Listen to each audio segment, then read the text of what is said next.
The HRB TMRN, for those that aren't familiar with it, we are funded across 5 university-funded partners, and our events are run nationally, and we offer our supports nationally also. We want to make trials more relevant, accessible, influential and more cost-efficient by answering methodological questions within your research. It's an absolute pleasure to be here as always with the TMRN. The TMRN always put on a great day every year, you know, the symposium, and you always pick wonderful themes, and this year is no different with talking about transparency in trials. The results of around half of all the clinical trials that have been carried out on the medicines we use today have never been published.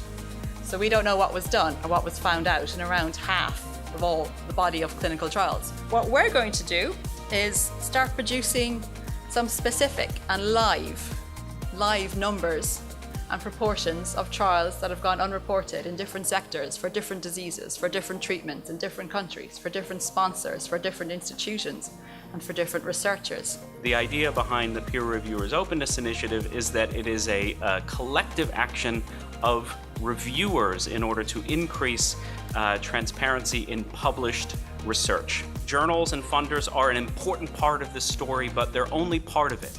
And as reviewers, we need to think about this, because they can be we can be a potent force for change, acting collectively as you do with the PRO initiative.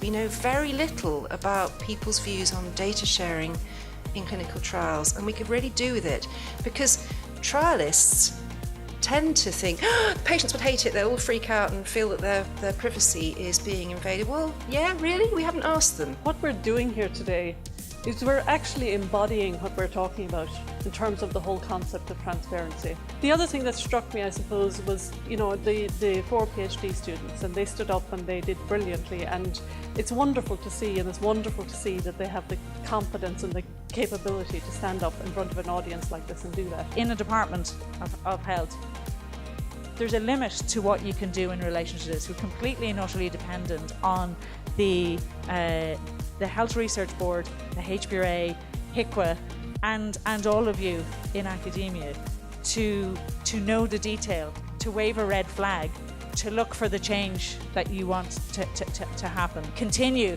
to be active, to be vocal, to try to work together, because this is challenging. It will cost time, money and effort, but if we work together, and that is the advantage of a network like this. So we just want to take this opportunity to give a very sincere and heartfelt thank you to all of the delegates that joined us today, to our fantastic range of speakers that travelled from far and wide to join us in the discussion around transparency in trials. I'd particularly like to welcome and thank the members of the public who reached out to come today to take part in this discussion and bring vital insights into transparency in trials. I'd like to thank our funder, the HRB, for their continued support, financial and otherwise, and in particular our colleagues in UCD who helped lead this event, our 3rd Trial Methodology Symposium here in the Radisson Blu St Helens in Dublin. We hope to welcome you all to our 4th symposium next year in Galway, and hope you will join us in continuing the important discussion around trial methodology.